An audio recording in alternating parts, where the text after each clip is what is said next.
வணக்கம்.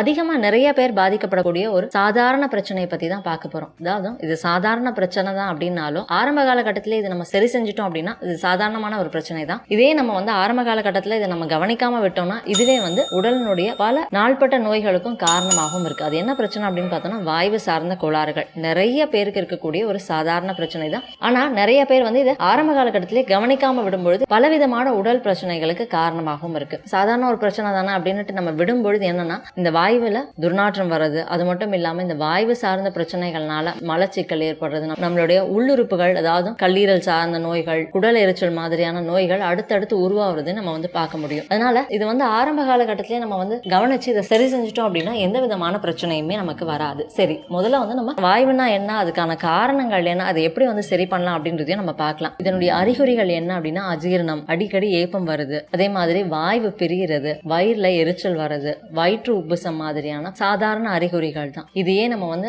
கவனிக்காம ரொம்ப நாள் விட்டோம் அப்படின்னா அது நெஞ்சு வலி, முதுகு வலி, முழங்கால் வலி, மூட்டு வலி, உடல்ல மற்ற சில வலிகளுக்கும் காரணமாகுது. அது மட்டும் இல்லாம மலச்சிக்கல், குடல் புழுக்கள் அதிகமாறதுக்கும், சாப்பிடக்கூடிய உணவுகளினுடைய சத்துக்கள் சீரான முறையில உடலால உட்கிரகிக்கப்படாத ஒரு நிலைக்கும், என்னதான் நல்ல உணவுகளை நாம சாப்பிட்டாலும் அந்த உணவுகளுடைய சத்துக்கள் நமக்கு சேராத ஒரு நிலையையும் கொண்டு போய் விடுது. அது மட்டும் இல்லாம பித்தப்பை கற்கள், சிறுநீரகத்துல வரக்கூடிய கற்கள்னாலேயும் இந்த பிரச்சனை அதிகமாகும். இந்த பிரச்சனை அதிகமாகும் பொழுது இதெல்லாம் உருவாகிறதுக்கான காரணமாகவும் இருக்கு. நீண்ட நாட்களா நம்ம இதை கவனிக்காம விடுறோம் அப்படின்னா அது மலச்சிக்கல்ல இருந்து மூல நோயாகவும், அப்படி இல்லைன்னா குடல் எரிச்சல் மாதிரியான நோய்களுக்கு காரணமா இருக்கு. அதே மாதிரி கல்லீரல் சார்ந்த நோய்கள், குடல் அடைப்பு மாதிரியான பிரச்சனைகளையும் ஏற்படுத்தக்கூடியதாகவும் இருக்கு. அது மட்டும் இல்லாம இந்த கல்லீரல் நோய்கள் இல்லைன்னா கணையத்துல ஏதாவது நோய்கள் இருக்கு அப்படின்னாலும் இந்த வாய்வு அதிகமாறதே நம்ம பார்க்க முடியும். அதனால இது எல்லாமே பார்த்தோம்னா ஒன்னோட ஒண்ணு பின்னி பிணைந்தது அப்படின்னு கூட சொல்லலாம். இந்த நோய்கள்னாலேயும் வாயுக்கள் அதிகமாகும். வாய்வு சார்ந்த பிரச்சனைகள் நம்மளுடைய உணவு சரியான முறையில இல்ல அப்படின்னாலும் இந்த நோய்கள் உருவாறதே நம்ம பார்க்க முடியும். சரி, சாதாரணமா இதை எப்படி நம்ம வீட்லயே ரொம்ப எளிமையா சரி பண்ணலாம், இது ஏன் வருது அப்படின்னு நம்ம பார்த்தோம்னா, பொதுவா நம்ம சாப்பிடும் பொழுது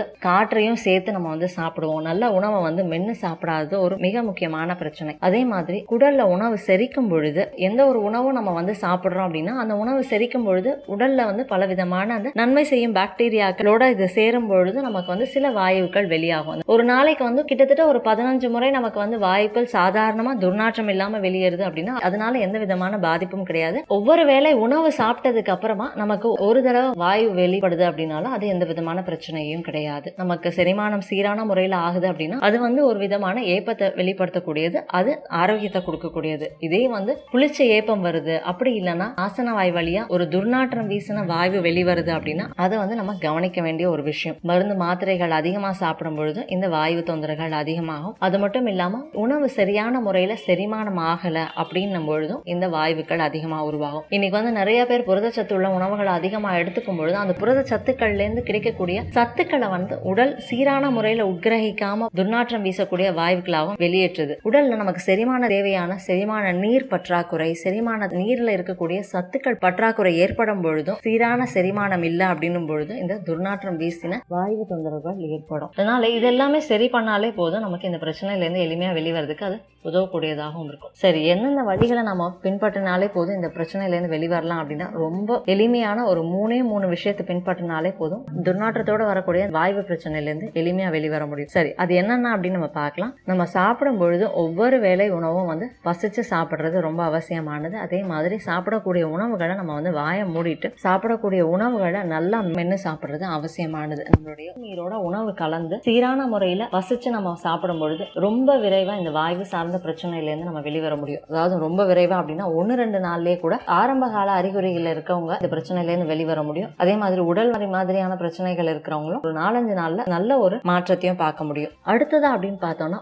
ஒருவேளை உணவு நமக்கு செரிமானம் ஆனதுக்கு அப்புறமா அடுத்த வேளை உணவு எடுத்துக்கிறது சிறந்தது. ஒவ்வொரு வேளை உணவும் நமக்கு செரிமானம் ஆனதுக்கு அப்புறமா சரியான நேரத்துல நம்ம உணவு எடுத்துக்கிறது இந்த வாய்வு சார்ந்த பிரச்சனைகள்ல இருந்து முற்றிலும் வெளிவரதுக்கு நமக்கு உதவக்கூடியதாகவும் இருக்கும். வாய்வு சார்ந்த பிரச்சனைகள் அப்படின்னும் பொழுது இதனால வரக்கூடிய மற்ற பிரச்சனைகள், உடல் உறுப்புகள்ல வரக்கூடிய பாதிப்புகள், ஹார்மோன் சார்ந்த தொந்தரவுகள்ல ரொம்ப எளிமையா வெளிவரதுக்கு அது உதவக்கூடியதாகவும் இருக்கும். அடுத்ததா அப்படின்னு பார்த்தோம்னா பொதுவா புரதச்சத்து உள்ள உணவுகளை அதிகமா எடுத்துக்கும் பொழுது இந்த வாயு சார்ந்த பிரச்சனைகள் அதிகமாகும். அதனால இந்த புரதச்சத்து உள்ள உணவுகளை நம்ம அதிகமா எடுத்துக்கிறோம் அப்படின்னா அதோட இஞ்சி சேர்த்து செய்யறது, அப்படின்னா இஞ்சி பூண்டு சேர்க்கிறது, பூண்டு சேர்த்து நம்ம உணவை தயாரிச்சு சாப்பிடுறது, அப்படின்னா பெருங்காயம் சீரகம் சேர்த்து சாப்பிடுறது அந்த புரதச்சத்து உள்ள உணவுகள்ல இருக்கக்கூடிய வாயுக்களை வெளியேற்றக்கூடியதாகவும் இருக்கும். பொதுவாக அந்த காலத்தில் நம்மளுடைய முன்னோர்கள்லாம் பார்த்தோம்னா அன்றாடம் வந்து இந்த சாம்பார் வைக்கிறதுக்கு பருப்பு வேக வைப்பாங்க, துவரம்பருப்பு. இந்த துவரம்பருப்பு வேக வைக்கும் பொழுது கூட அதோட வந்து கொஞ்சம் விளக்கெண்ணெய் சேர்த்து வேக வைப்பாங்க. ஏன்னா அந்த விளக்கெண்ணெய் சேர்க்கும் பொழுது துவரம்பருப்புல இருக்கக்கூடிய தேவையில்லாத வாயுக்கள் வெளியேறும் அப்படின்றதுக்கா. அதே மாதிரி இப்போ வேற ஏதாவது பயறு வகைகளை வேக வைக்கிறாங்க அப்படின்னா அதோட இஞ்சி சேர்த்து வேக வைக்கக்கூடிய ஒரு பழக்கமும் இருந்து சீரான முறையில் செரிமானம் ஆறதுக்குன்றது மட்டும் இல்லாம அந்த உணவுகள்ல இருக்கக்கூடிய வாயு சார்ந்த பிரச்சனைகள் வெளியேறணும் அப்படின்றதுக்காகவும் தான் இது. அதனால இந்த 3 விஷயங்களை நம்ம பின்பற்றினாலே போதும், விரைவா இந்த வாயு சார்ந்த பிரச்சனைகள்ல இருந்து வெளிவரலாம். சரி, என்னென்ன மாதிரியான உணவுகளை நம்ம வந்து தவிர்க்கணும் அப்படின்னு பார்த்தோம்னா சத்தற்ற உணவுகளை தவிர்க்கணும். அதே மாதிரி மாவுச்சத்துக்கள் அதிகமா இருக்கக்கூடிய உணவுகளை தவிர்த்தே ஆகணும். அதிக காரம், அதிக எண்ணெய் உணவுகளை தவிர்க்கிறது சிறந்தது. ரொம்ப குறிப்பா சொல்லணும் அப்படின்னா பழைய உணவுகளை, அதாவது நிறைய பேர் வந்து பார்த்தோம்னா இன்னைக்கு சமைச்ச உணவுகளை ஃப்ரிட்ஜில் வச்சுட்டு ஒரு 2-3 நாளுக்கு வச்சு சாப்பிட்ற ஒரு பழக்கம் இருக்கு. இந்த உணவுகளை தவிர்க்கணும். ரொம்ப குறிப்பா இட்லிக்கு தோசைக்கு நம்ம மாவு அரைக்கிறோம் அப்படின்னா அந்த மாவை 2 நாளைக்கு மேல வச்சு சாப்பிடுறது இந்த வாயு சார்ந்த பிரச்சனைகளை, அதுவும் துர்நாற்றம் வீசக்கூடிய வாயு சார்ந்த பிரச்சனைகளை அதிகரிக்கக்கூடியதாகவும் இருக்கும். அதனால கண்டிப்பா இதெல்லாம் நம்ம தவிர்த்தே ஆகணும். பழைய உணவுகள் 2 நாள் புளிச்ச மாவை நம்ம ஃப்ரிட்ஜில் வச்சு சாப்பிடுறோம் அப்படின்னா அது வந்து உடலுக்கு அதிக பக்க விளைவுகளை ஏற்படுத்தக்கூடியதாகவும் இருக்கும். இதை மட்டும் பின்பற்றினாலே போதும், உடல் ஆரோக்கியம் மேம்படும். வாயு சார்ந்த பிரச்சனைகள் அப்படின்றது ஒரு சாதாரண பிரச்சனை தான் அப்படின்னாலும் அது சீரான முறையில் நம்ம சரி பண்ணல அப்படின்னா அதனால பலவிதமான உடல் உபாதைகள் ஏற்படும். அதனால இந்த சாதாரண பிரச்சனையை நம்ம ஆரம்ப காலகட்டத்திலே சரி செய்யும் பொழுது ஆரோக்கியமான உடலை பெறுறதுக்கு அது உதவக்கூடியதாகவும் இருக்கும். வாய்வுனா என்ன, அதனுடைய அறிகுறிகள் ஏன் வருது, அதுல இருந்து எப்படி எளிமையா நம்ம வெளிவரலாம் அப்படின்னு நிறைய விஷயங்கள் பார்த்தோம். இந்த வீடியோ பாயிண்ட்ல இருந்ததுன்னா லைக் பண்ணுங்க, மற்றவங்களுக்கு ஷேர் பண்ணுங்க. நம்ம சேனலுக்கு சப்ஸ்கிரைப் பண்ணிக்கோங்க. பக்கத்தில் இருக்கக்கூடிய நோட்டிஃபிகேஷன் பெல் பட்டனை கிளிக் பண்ணிக்கோங்க. என் ஆரோக்கியம், என் குடும்பத்தின் ஆரோக்கியம், என் சமூகத்தின் ஆரோக்கியத்திற்கான பயணம் இது. கைகோர்ப்போம், ஆரோக்கியத்திற்கு விதையாவோம். நன்றி.